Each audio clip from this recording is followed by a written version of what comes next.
كما قال عليه الصلاة والسلام۔ آج کیا تھا، لیکن بارش کی وجہ سے جلسہ اس کھلی اور بڑی سڑک سے یہاں ہال میں منتقل کرنا پڑا۔ انسان بہت سے فیصلے کرتا ہے، اس کے ارادے کرتا ہے، اس نے رب کو پختہ ارادوں کے ٹوٹ جانے سے پہچانا کہ انسان کسی کام کو کرنے کا پکا ارادہ کرتا ہے اور اس کام کو کرنے کے لیے سارے انتظامات کر لیتا ہے، لیکن پھر اچانک ایسے حالات پیدا ہو جاتے ہیں کہ اس کا سارا ارادہ دھرا کا دھرا رہ جاتا ہے، سارے انتظامات فیل ہو جاتے ہیں اور وہ اپنی مرضی کے مطابق کام نہیں کر پاتا۔ عربی کا شاعر کہتا ہے کہ تجری الریاح بما لا تشتہی السفن ما کل ما یدرکہ۔ یہ ایک پہلو تھا جس سے مسلمانوں نے یہ محسوس کیا کہ یہ ہماری شریعت میں کھلی ہوئی مداخلت ہے اور مسلم پرسنل لا کو ختم کرنے کی طرف یہ پہلا قدم ہے جو حکومت اٹھا رہی ہے اور یہ سلسلہ چلتا رہے گا۔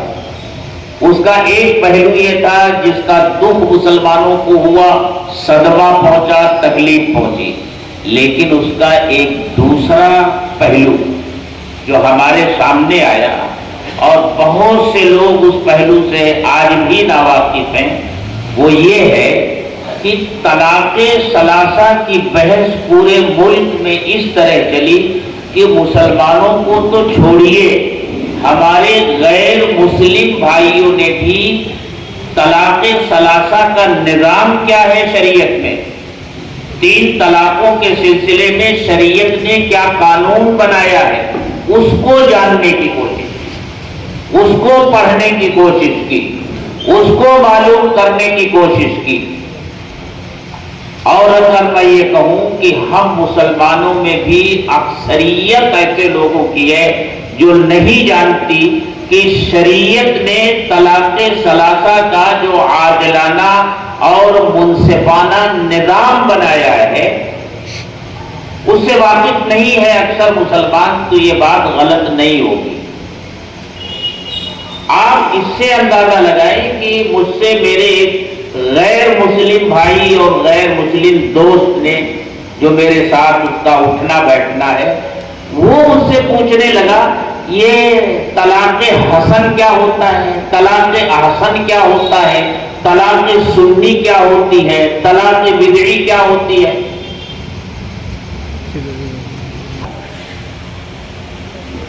حضرت خدیجہ جو آپ کی زوجہ محترمہ تھی، ان سے کہا کہ مجھے چادر اڑا دو، انہوں نے چادر اڑا دی۔ جب آپ پرسکون ہوئے تو آپ نے کہا خدیجہ مجھے اپنی جان کے بارے میں خطرہ محسوس ہو رہا ہے۔ حضرت خدیجہ رضی اللہ تعالی عنہا نے اس وقت آپ کو تسلی دی، آپ کی بیوی ہیں، آپ کو تسلی دی اور فرمایا کلا واللہ لا یخزیک اللہ ابدا، ہرگز نہیں، اللہ آپ کو رسوا نہیں کرے گا۔ کیوں رسوا نہیں کرے گا؟ کیونکہ آپ کے اخلاق ایسے ہیں، آپ کا کردار ایسا ہے، آپ کی سیرت ایسی ہے۔ کیسی ہے؟ انہوں نے کہا انک لتصل الرحم وتحمل الکلب وتکسب المعدوم وتقری الضیف وتعین علی نوائب الحق۔ آپ تو رشتہ ناتا جوڑتے ہیں، آپ رشتہ داروں کا حق ادا کرتے ہیں، جو مختلف قسم کے بوجھ کے نیچے، غربت کے بوجھ کے نیچے دبے ہوئے ہیں، آپ ان کا بوجھ اٹھاتے ہیں۔ بے سہارا ہیں سماج میں، معاشرے میں، آپ ان کے لیے سہارا بنتے ہیں، آپ مہمان نوازی کرتے ہیں۔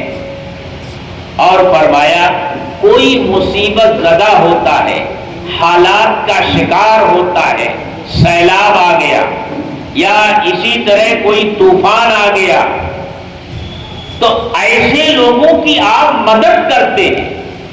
یہ ہے آپ کا کردار اور یہ ہے آپ کے اخلاق۔ اس طرح کے اخلاق کا مالک ہو، اللہ اسے ضائع نہیں کرے گا، اللہ اسے بے سہارا نہیں چھوڑے گا۔ اب ایک سوال میں آپ سے کرتا ہوں، حضرت خدیجہ آپ کی جو یہ زندگی بیان کر رہی ہے، یہ 40 سال آپ کی عمر ہونے سے پہلے کی زندگی ہے۔ ابھی آپ کے اوپر وحی نازل نہیں ہوئی تھی، اس سے پہلے کی زندگی ہے۔ اس سے پہلے آپ کے اوپر کس نے کلمہ کس نے پڑھا تھا؟ آپ نے کس کو ایمان کی دعوت دی تھی؟ کون مسلمان ہوا تھا؟ کون ایمان لایا تھا؟ کوئی نہیں۔ جن لوگوں کے ساتھ آپ کا یہ برتاؤ تھا اور یہ سلوک تھا، وہ کون لوگ تھے؟ کیا وہ آپ کو ماننے والے لوگ تھے؟ آپ کے اوپر ایمان لانے والے لوگ تھے؟ آپ کا کلمہ پڑھنے والے لوگ تھے؟ ہرگز نہیں۔ ان میں سے تو اکثریت ان لوگوں کی تھی کہ جب آپ نے کلمے کی دعوت شروع کی تو وہ آپ کے جانی دشمن بن گئے، آپ کے کٹر مخالف بن گئے۔ آپ کا یہ معاملہ بلا کسی تفریق کے، بلا کسی فرق کے، بلا کسی بھید بھاؤ کے تمام انسانوں کے ساتھ تھا۔ اس کا دھرم کیا تھا، اس کا مذہب کیا تھا، اس کا مسلک کیا تھا، کچھ نہیں، بس وہ انسان ہے، اللہ کا بندہ ہے، پریشان حال ہے، اس کی مدد کی ضرورت ہے، آپ اس کی مدد کرتے تھے۔ آج کے عنوان میں یہ کہا گیا ہے کہ حالات حاضرہ میں سیرت کا پیغام کیا ہے؟ آپ مجھے یہ بتائیے کہ اللہ کے رسول صلی اللہ علیہ وسلم کی یہ زندگی دیکھیے کہ یہ سارے کام آپ بلا کسی بھید بھاؤ کے کرتے تھے۔ کوئی بھید بھاؤ نہیں تھا، نہ دھرم کا، نہ مذہب کا، نہ مسلک کا، نہ برادری کا، نہ قومیت کا، کوئی بھید بھاؤ نہیں تھا۔ جو پریشان حال ہوتا تھا اس کی آپ مدد کرتے تھے، اس کا ساتھ دیتے تھے۔ اگر تعالیٰ عنہ نے آپ کی یہ سیرت بیان، اسی سلسلے کی ایک حدیث میں نے آج پڑھی ہے، بس اس حدیث کی مختصر سی تشریح کر کے میں اپنی بات ختم کروں گا۔ ایک مرتبہ اللہ کے رسول صلی اللہ علیہ وسلم وضو کر رہے تھے۔ آدمی جب وضو کرتا ہے، منہ دھوتا ہے، ہاتھ دھوتا ہے، تو پانی نیچے گرتا ہے۔ آپ کے جو صحابہ تھے، ساتھی تھے، وہ آپ سے بہت محبت کرتے تھے۔ اب جب انہوں نے دیکھا کہ آپ وضو کر رہے ہیں تو وضو کا پانی وہ زمین پر نہیں گرنے دے رہے تھے، اپنے ہاتھ میں لے کر اپنے چہرے پر مل رہے ہیں، کپڑے پر مل رہے ہیں۔ آپ سمجھتے تھے کہ یہ جو کچھ کر رہے ہیں محبت کی وجہ سے کر رہے ہیں، لیکن اس کے باوجود آپ نے ان سے پوچھا، کیونکہ آپ انہیں کچھ باتیں بتانا چاہتے، ان سے پوچھا ما یحملکم علی ھذا، مجھے یہ بتاؤ کہ یہ تم کیوں کر رہے ہو؟ میرے وضو کا پانی جو زمین پر گرنے والا تھا اس کو تم لوگوں نے اپنے ہاتھوں میں لے کر اپنے چہرے پر مل لیا، کپڑے پر مل لیا، ایسا کیوں کر رہے ہو؟ قالوا حب اللہ ورسولہ، کہا کہ اللہ سے محبت ہے ہمیں اور اللہ کے رسول سے ہمیں محبت ہے، اس لیے ہم ایسا کر رہے ہیں۔ تو آپ نے فرمایا صرف پانی اپنے چہرے پر مل لینے سے، کپڑے پر مل لینے سے محبت کا حق ادا نہیں ہوگا۔ محبت آسان چیز نہیں ہے، یہ عشق نہیں آسان۔ بس اتنا سمجھ لیجئے ایک آگ کا دریا ہے اور ڈوب کے جانا ہے. جگر مراد آبادی نے کہا تم سمجھتے ہو کہ یہ وضو کا پانی گر رہا ہے, اس کو چہرے پر مل لیا, کپڑے پر مل لیا, محبت کا حق ادا ہو گیا؟ نہیں. اگر تم چاہتے ہو کہ محبت کا حق ادا کرو اور تم اللہ اور اس کے رسول سے محبت کرنے والے بن جاؤ اور اللہ اور اس کا رسول تم سے محبت کرنے والے بن جائیں, تو بس 3 کام کر لو.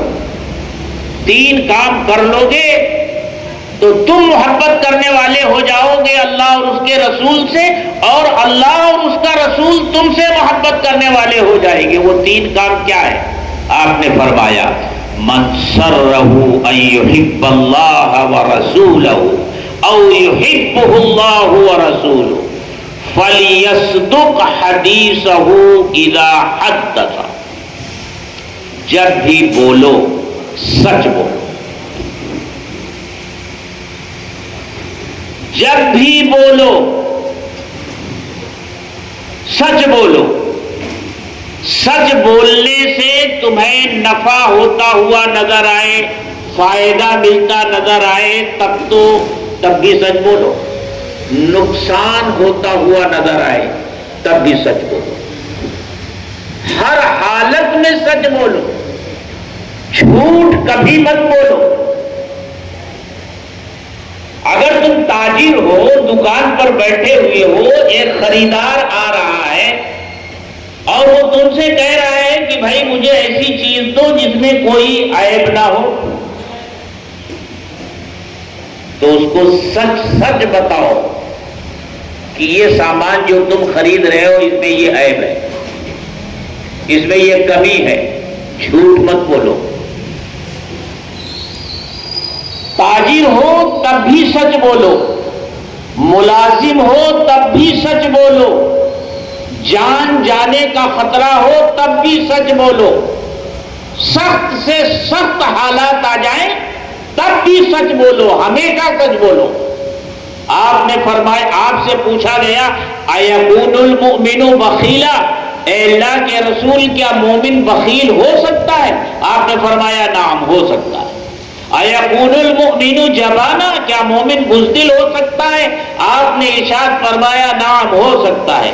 سوال کرنے والے نے سوال کیا ایکون المؤمن کذابا, اے اللہ کے رسول کیا مومن جھوٹا ہو سکتا ہے؟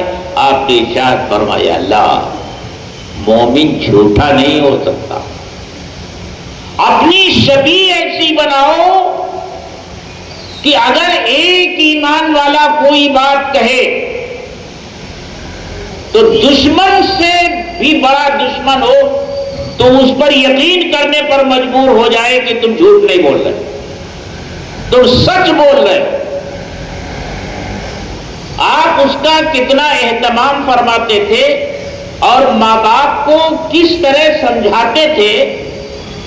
ایک مرتبہ آپ ایک صاحب کے گھر تشریف لے گئے, ان کی بیوی جو ہے چھوٹے بچے کو بلا رہی تھی لیکن وہ چھوٹا بچہ آ نہیں رہا تھا, تو انہوں نے کہا بیٹا ادھر آؤ, میں تمہیں کوئی چیز دوں گی.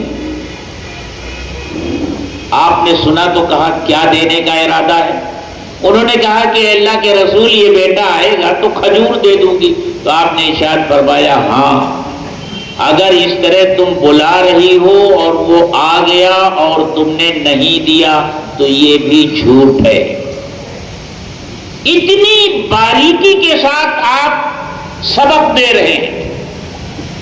اور اس سلسلے کا ایک بڑا دلچسپ قصہ ہے جو میں اکثر سنایا کرتا ہوں. اورنگزیب کا نام سنا ہوگا, اس کو بھی بہت بدنام کیا گیا ہے, سمجھے, لیکن اس بحث میں یہاں میں نہیں پڑھوں گا.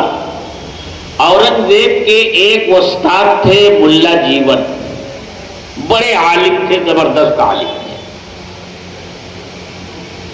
ایک مرتبہ اورنگزیب سفر میں جا رہے تھے تو ان سے کہا کہ حضرت آپ ذرا خزانے کی نگرانی کیجئے گا, جو ضرورت ہوگی آرڈر دیجئے گا, پورا ہوگا. اورنگزیب تو چلے گئے. اب نوجوان بچوں نے دیکھا کہ یہ ملا جی بیٹھے ہوئے ہیں، اب ان کو بیوقوف بنانا تو آسان ہے، کوئی کھیل کھیلا جائے۔ کچھ نوجوان ملا جیون رحمت اللہ علیہ کے پاس پہنچے، کہا حضرت غضب ہو گیا۔ کیا ہو گیا بھائی؟ کہنے لگے حضرت وہ جونپور، حضرت بھی جونپور کے رہنے والے تھے، کہا وہ جونپور کا جو شاہی پل ہے وہ بھاگ رہا ہے۔ پل بھاگ رہا ہے؟ آپ پل بھاگ رہا ہے، پھر کیا کیا جائے؟ کہا حضرت اتنے ہزار اشرفی چاہیے اس پل کو روکنے کے لیے، اگر اشرفی نہیں دی گئی تو پل بھاگ جائے گا اور شہر کے دونوں طرف کے لوگ، ان کا آپس میں جو رابطہ ہے وہ ٹوٹ جائے گا۔ کتنا اشرفی چاہیے؟ کہا حضرت اتنے ہزار چاہیے۔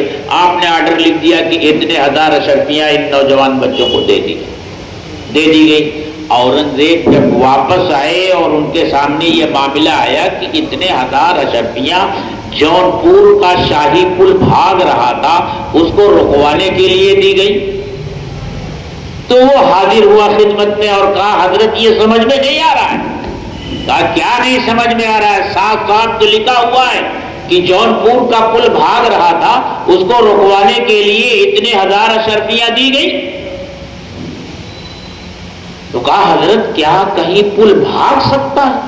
پل بھی بھاگ سکتا ہے؟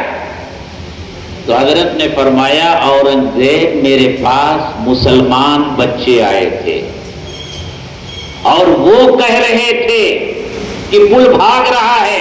اورنگزیب پہاڑ اپنی جگہ سے ہل سکتا ہے اور پل بھاگ سکتا ہے، لیکن مسلمان جھوٹ نہیں بولتا۔ ایسا اپنا کردار بناؤ، اس ملک میں تمہاری یہ پہچان بنے، تمہاری یہ شناخت بنے، اپنے آپ کو جھوٹ سے بچاؤ۔ اللہ کے رسول نے فرمایا مجھ سے محبت کرنا چاہتے ہو نا تو پہلی صفت اپنے اندر یہ پیدا کرو، ہر حال میں سچ بولو۔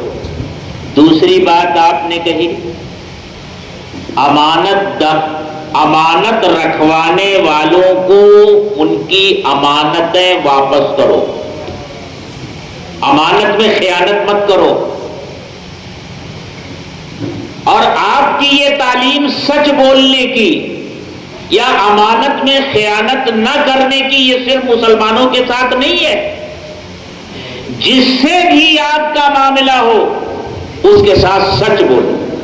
دھرم نہیں دیکھنا ہے، مسلک نہیں دیکھنا ہے، برادری نہیں دیکھنا ہے، وطن نہیں دیکھنا ہے۔ یہ ایک عالمی تعلیم ہے کہ جس کے ساتھ بھی تمہارا معاملہ ہو اس کے ساتھ سچ بولو۔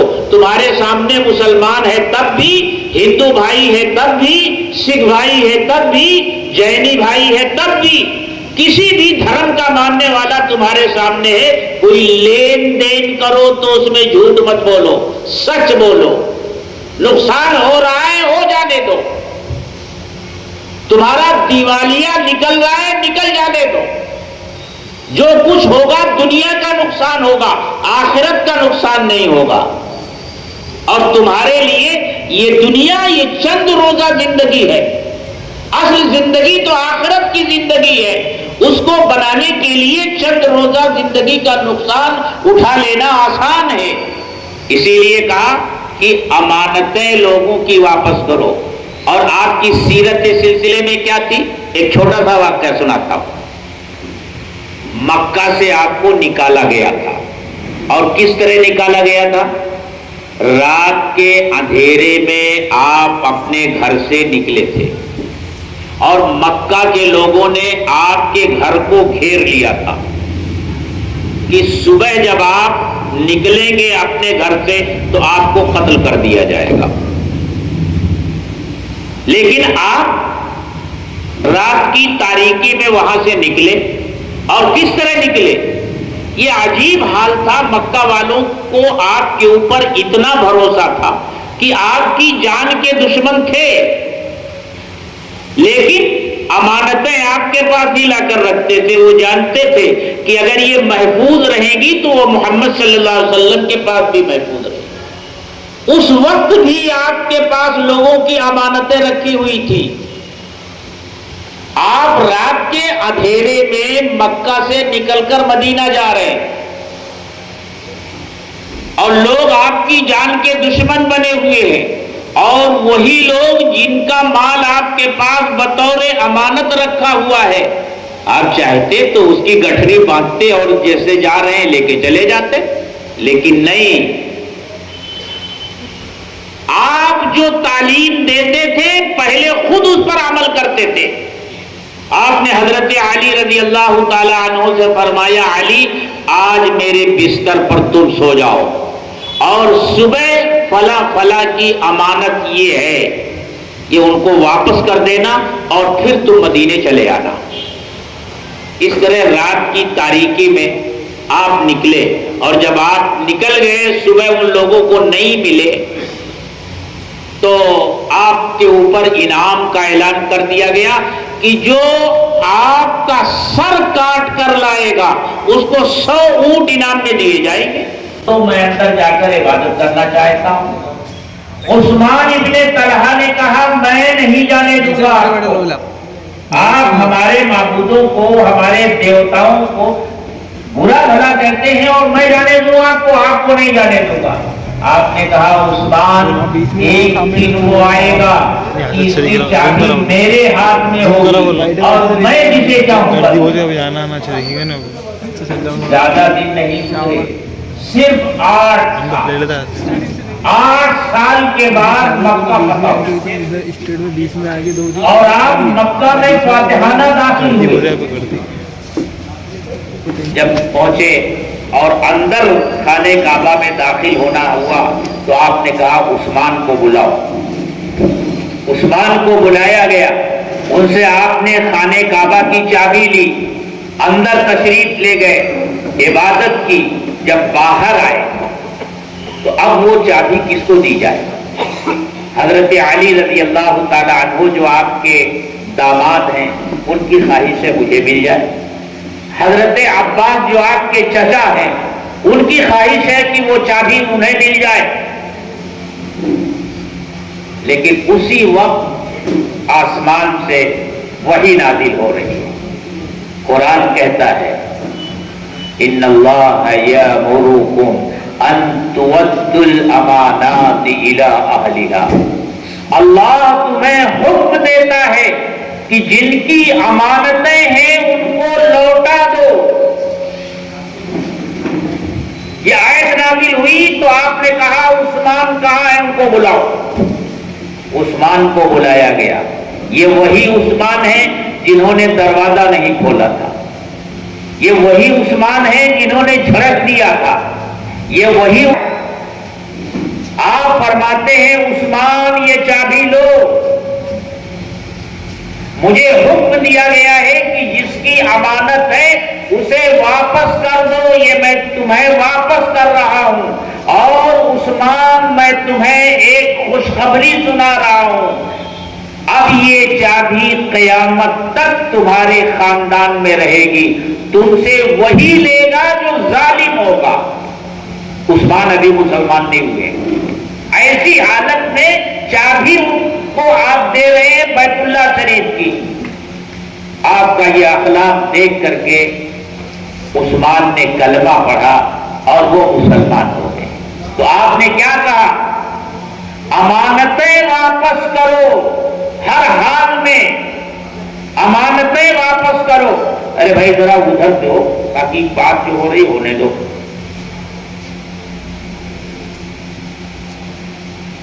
دیکھیے سیرت کا جب جلسہ ہو رہا تو اس کے بھی کچھ تقاضے ہوتے ہیں، ان تقاضوں کو پورا کرنا ہمارے لیے ضروری ہوتا ہے. اس لیے میں درخواست کروں گا منتظمین سے کہ اگر چائے پلانا ہے تو تھوڑا بعد میں پلائیں، اور لوگوں سے درخواست کرتا ہوں کہ چائے پینے کے لیے جب دعا ہو جائے تو آپ حضرات رک جائیں تاکہ ہمارے ان مہمان نواز دوستوں کا حوصلہ نہ ٹوٹے، آپ چائے پی سکے. ورنہ اگر آپ بیٹھ کے چائے پیئیں گے تو میں ایک بات بھی نہیں کر سکوں گا، میرے ذہن سے ساری چیزیں نکل جائیں گی. اس کا خیال رکھنا چاہیے۔ پہلا، آپ نے دوسری بات یہ ارشاد فرمائی کہ اگر یہ تم چاہتے ہو کہ اللہ اور اس کا رسول تم سے محبت کرے تو امانتیں ادا کرو، جن کی امانتیں ہیں امانتوں میں خیانت نہ کرو۔ اور تیسری چیز کیا فرمائی؟ وَلْيُحْسِنْ جَوَارَ مَنْ جَاوَرَهُ، جس کے پڑوس میں تم رہتے ہو اپنے پڑوسی کے ساتھ اچھا سلوک اور اچھا برتاؤ کرو۔ وہ تمہارا پڑوسی تمہارا بھائی ہے، تمہارا ہم مذہب ہے یا تمہارا ہم مذہب نہیں ہے، پڑوسی ہے، اگر تمہارے گھر کے بغل میں رہتا ہے تو اس کے ساتھ اچھا سلوک اور اچھا برتاؤ کرو۔ قرآن کہتا ہے کہ پڑوسی تین طرح کے لوگ ہوتے ہیں۔ ایک وہ جو تمہارے گھر کے بغل میں رہتا ہے، وہ تمہارا پڑوسی ہے، اس کا دھرم کچھ بھی ہو، اس کا مذہب کچھ بھی ہو، اس کا مسلک کچھ بھی ہو، جو تمہارے گھر کے بغل میں رہتا ہے وہ تمہارا پڑوسی ہے۔ اسی طرح ایک پڑوسی وہ ہوتا ہے جس کے پڑوسی ہونے کے ساتھ ساتھ وہ تمہارا رشتہ دار بھی ہے، اور ایک پڑوسی وہ بھی ہوتا ہے جو کچھ دیر کے لیے تمہارے ساتھ رہتا ہے۔ مثلا تم کسی کارخانے میں کام کرتے ہو، اس کارخانے میں تمہارے ساتھ دوسرا کوئی کام کرتا ہے، وہ بھی تمہارا پڑوسی ہے۔ کسی جگہ تم ملازمت کرتے ہو اور تمہارے ساتھ کوئی دوسرا بھی وہاں ملازمت کرتا ہے، وہ بھی تمہارا پڑوسی ہے۔ بس میں تم سفر کرتے ہو، 1 گھنٹے یا آدھے گھنٹے کا سفر کرتے ہو، تمہارے بغل میں جو بیٹھا ہوا ہے وہ تمہارا پڑوسی ہے۔ ٹرین میں تمہارے ساتھ جو بیٹھا ہوا ہے وہ تمہارا پڑوسی ہے۔ ہوائی جہاز میں تمہارے ساتھ جو بیٹھا ہوا ہے وہ تمہارا پڑوسی ہے۔ دھرم کچھ بھی ہو، مسلک کچھ بھی ہو، برادری کچھ بھی ہو، کالا ہو گورا ہو، ذات کچھ بھی ہو، وہ تمہارا پڑوسی ہے۔ فرمایا وَلْيُحْسِنْ جَوَارَ مَنْ جَاوَرَهُ، جس کے پڑوس میں تم رہتے ہو اس کے ساتھ اچھا سلوک اور اچھا برتاؤ کرو۔ آپ کو اس کا کتنا اہتمام تھا اور کتنا خیال تھا؟ ایک موقع پر آپ نے فرمایا واللہ لا یؤمن، واللہ لا یؤمن، واللہ لا یؤمن، خدا کی قسم وہ ایمان والا نہیں، خدا کی قسم وہ ایمان والا نہیں، خدا کی قسم وہ ایمان والا نہیں۔ صحابہ نے کہا کون؟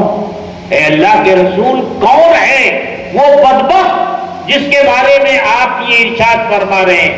تو آپ نے ارشاد فرمایا من لا یامن جارہ بوائقہ، جس کی شرارت سے، جس کے شر سے، جس کی ایذا رسانی سے اس کا پڑوسی محفوظ نہ ہو۔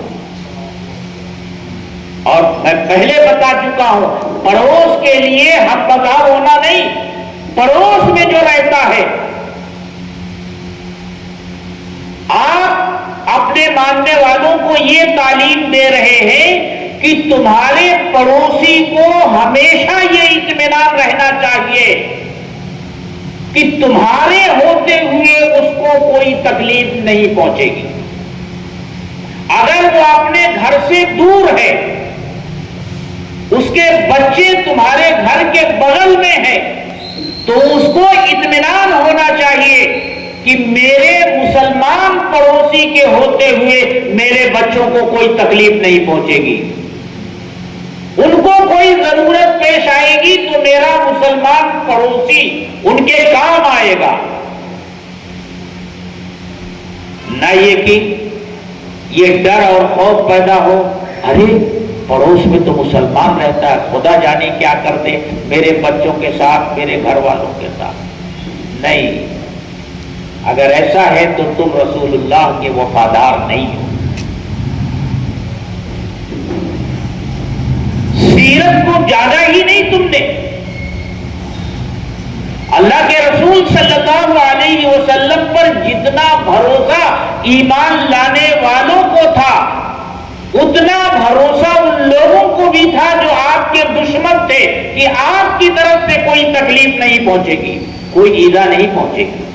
میرے دوستو، ہم جس ملک میں رہتے ہیں، اب آئیے میں اس اصل بات کی طرف آتا ہوں جو یہاں لکھی گئی ہے کہ سیرت کا پیغام حالت حاضرہ میں کیا ہے، موجودہ حالت میں سیرت کا پیغام کیا ہے۔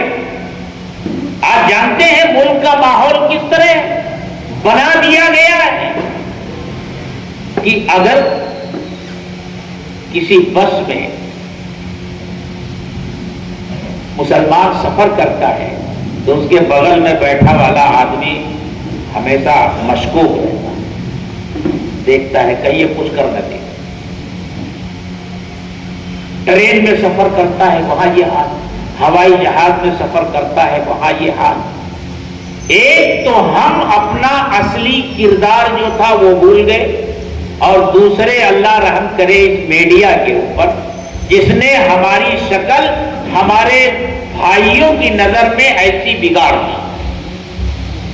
تو اللہ کے رسول صلی اللہ علیہ وسلم نے کہا کہ یہ 3 کام کرو تب تم مجھ سے محبت کرنے والے بنو گے اور محبت کا حق تم ادا کرنے والے ہو جاؤ گے۔ آج کے اس جلسے میں یہی پیغام دینا ہے کہ سیرت کے اس پہلو کو ہمیں اپنی زندگیوں میں بھی داخل کرنا ہے، اور ہمیں اس طرح اس ملک میں رہنا ہے کہ ہمارے جو دوسرے بھائی ہیں، سمجھے، ہمارے جو دوسرے بھائی ہیں وہ بھی ہمارے اوپر اس طرح کا اعتماد کرنے والے بن جائیں کہ ایک مسلمان کے ہوتے ہوئے ہمیں کوئی تکلیف نہیں پہنچ سکتی۔ اگر سیرت کا یہ پہلو ہم مسلمان پورے ملک میں پہنچا سکیں، گھر گھر میں یہ پیغام پہنچا سکیں، تو میرے دوستو یہ ہمارے ملک کی بہت بڑی خدمت ہوگی۔ جو نفرت کا ماحول ہے، جو دوری بنا دی گئی ہے، جو فاصلے بنا دیے گئے ہیں، وہ نفرت کا ماحول ختم ہوگا۔ ہم تو ہمیشہ سے پیار و محبت کے ساتھ اس ملک میں رہتے آئے ہیں، ایک دوسرے کے دکھ درد میں شریک ہوتے رہے ہیں۔ برا ہو آج اقتدار حاصل کرنے کا جو لالچ دلوں میں پیدا ہو گیا ہے، انسانوں کو بانٹ کر تخت ملے، کرسی ملے تو بانٹ دو انسانوں کو، اور نفرت کی آگ پھیلا دو، ہمیں اقتدار ملنا چاہیے، کرسی ملنا چاہیے۔ اس لیے یہ سارا کھیل پورے ملک میں کھیلا جا رہا ہے۔ میرے دوستو، اس میں ہوشیار رہنے کی ضرورت ہے۔ قرآن کیا کہتا ہے؟ قرآن کہتا ہے دیکھو، اچھائی اور برائی دونوں برابر نہیں ہو سکتے۔ لا تستوی الحسنۃ ولا السیئۃ، اچھائی اور برائی دونوں برابر نہیں ہو سکتے۔ رہا ہے تو مجھ سے لڑائی کرو، ایک راستہ تو یہ ہے، لیکن اس سے فاصلے اور بڑھیں گے، اس سے دشمنی اور بڑھے گی، اس سے اختلافات اور بڑھیں گے۔ قرآن کیا کہہ رہا ہے؟ ادفع باللتی ہی احسن، جو برائی کر رہا ہے اس کے ساتھ بھلائی کرو۔ اس کا نتیجہ کیا ہوگا؟ فَإِذَا الَّذِي بَيْنَكَ وَبَيْنَهُ عَدَاوَةٌ كَأَنَّهُ وَلِيٌّ حَمِيمٌ، وہ جو تم سے شدید دشمنی رکھتا ہے وہ تمہارا سچا پکا دوست بن جائے۔ برائی کرنے والے کے ساتھ بھلائی کا معاملہ کرو گے، وہ دشمنی کب تک کرے گا؟ ایک دن وہ تمہارا دوست بن جائے گا، لیکن برائی کرنے والے کا جواب برائی سے دو گے، گالی دینے والے کا جواب گالی سے دو گے، تو یہ اختلافات بڑھیں گے، جھگڑے بڑھیں گے، دشمنیاں بڑھیں گی۔ اور اللہ کے رسول صلی اللہ علیہ وسلم کی سیرت یہی تھی۔ کیسے کیسے لوگوں نے آپ کے ساتھ، آج کیا ہوتا ہے پوری دنیا میں یہ ہو رہا ہے، فلاں نے منصوبہ بنایا تھا فلاں کی جان لینے کے لیے، اور ابھی وہ کہاں پہنچا نہیں پہنچا، اس کی زندگی کا خاتمہ کر دیا گیا۔ اور کیا اخبار میں دے دیا گیا؟ فلاں وزیر کی جان کو خطرہ تھا، منصوبہ بنایا تھا اور یہ جا رہے تھے، لہذا ان کا انکاؤنٹر کر دیا گیا۔ یہی ہو رہا ہے، پوری دنیا میں ہو رہا ہے، ہمارے ملک میں بھی ہو رہا ہے۔ لیکن آؤ تھوڑی دیر کے لیے ہم چلتے ہیں دربار رسالت میں، وہاں ایسے لوگوں کے ساتھ کیا سلوک ہوتا تھا۔ غزوہ بدر ہوا، 70 لوگ مارے گئے، پورے مکے میں کوہرام مچا ہوا ہے۔ صفوان، اس کا باپ بھی مارا گیا، بھائی بھی مارا گیا، وہ غصے کی آگ میں جل رہا ہے۔ ایک شخص جس کا نام عمیر ابن وہب تھا، وہ اس کے پاس آیا، اس کا بیٹا بھی گرفتار ہوا تھا اور مدینے میں اس کو قیدی بنا لیا گیا تھا، اور اللہ کے رسول نے اعلان کر دیا تھا کہ بھائی آؤ اور اپنے قیدیوں کو چھڑا کر لے جاؤ، ہر قیدی کا یہ فدیہ ہے، اور جس کے پاس روپیہ پیسہ دینے کے لیے نہیں ہے اور وہ پڑھنا لکھنا جانتا ہے تو وہ مسلمانوں کے بچوں کو پڑھائے لکھائے، اتنے بچوں کو پڑھا دے اور آزاد۔ تو عمیر نے صفوان سے کہا کہ میرا بچہ مدینے میں ہے، میرے پاس موقع ہے کہ میں مدینہ جاؤں اور موقع پا کر محمد کو قتل کروں۔ صفوان نے کہا کہ پھر دیر کس بات کیے جاؤ؟ کہا بھائی میرے یہاں گھر والے ہیں اور ان کا اگر میں وہاں پکڑا گیا اور مارا گیا تو ان کا کیا ہوگا؟ تو صفوان نے کہا میں ذمہ داری لیتا ہوں۔ عمیر نے اپنی تلوار لی، اس کو زہر میں بجھایا اور مدینہ آیا، مسجد میں پہنچا، صحابہ بیٹھے تھے اور اللہ کے رسول صلی اللہ علیہ وسلم الگ بیٹھے تھے۔ حضرت عمر فاروق رضی اللہ تعالی عنہ نے دیکھا کہ عمیر آ رہا، وہ سمجھ گئے کہ یہ غلط ارادے سے آیا، انہوں نے آگے بڑھ کر کے اس کو پکڑ لیا اور چند صحابہ سے کہا کہ جلدی جاؤ، اللہ کے رسول صلی اللہ علیہ وسلم کو اطلاع دو کہ عمیر آیا ہوا ہے۔ آپ کو اطلاع دی گئی تو آپ نے کہا عمیر کو آنے دو۔ حضرت عمر فاروق رضی اللہ تعالی عنہ نے لوگوں سے کہا ذرا اللہ کے رسول صلی اللہ علیہ وسلم کے قریب قریب بیٹھ جاؤ، اس کے اوپر بھروسہ نہیں کیا جا سکتا۔ پھر اللہ کے رسول نے عمیر سے پوچھا کہ عمیر کس لیے آئے ہو؟ اس نے کہا کہ آپ جانتے ہیں کہ میرا بیٹا آپ کی قید میں ہے، میں اس کو چھڑانے کے لیے آیا ہوں۔ آپ نے فرمایا سچ سچ بتاؤ کس لیے آئے ہو؟ عمیر نے کہا کہ اپنے بیٹے کو چھڑانے کے لیے آئے۔ آپ نے فرمایا اور مکہ میں حتیم میں بیٹھ کر صفوان ابن امیہ کے ساتھ تمہاری جو گفتگو ہوئی ہے وہ یہ معاہدہ تم دونوں کے درمیان ہوا ہے، تم نے جو تلوار اپنی گردن میں لٹکائی ہوئی ہے تم نے اس کو زہر سے بجھایا ہوا ہے، تم میرے قتل کے ارادے سے آئے ہو، کیا یہ صحیح نہیں ہے؟ اب وہ ہکا بکا اور پریشان۔ اس نے کہا اس وقت میرے اور صفوان کے علاوہ کوئی تیسرا موجود نہیں تھا، آپ کو اگر یہ خبر ہوئی ہے تو یقیناً اللہ نے آپ کو خبر دی ہے، اور میں گواہی دیتا ہوں کہ آپ اللہ کے سچے رسول ہیں۔ اشہد ان لا الہ الا اللہ واشہد ان محمدا عبدہ ورسولہ۔ یہ کلمہ پڑھا اس نے اور مسلمان ہو گئے۔ اپنے دشمنوں کے ساتھ یہ معاملہ، جانی دشمنوں کے ساتھ یہ معاملہ تھا آپ کا۔ آپ کی سیرت کا یہ پیغام ہے میرے دوستو، اسی پیغام کو ہمارے ملک میں عام کرنے کی ضرورت ہے اور پھیلانے کی ضرورت ہے۔ جو لوگ حضرت محمد صلی اللہ علیہ وسلم کی شان میں گستاخیاں کرتے ہیں، برا بھلا کہتے ہیں، گالیاں دیتے ہیں، یہ بھی سیرت کے موضوع کا ایک عنوان ہے، اور انشاءاللہ یہ اللہ کے رسول صلی اللہ علیہ وسلم کو گالیاں دی جاتی ہیں، برا بھلا کہا جاتا ہے، تو یہ گالیاں دینے والے لوگ کون ہیں؟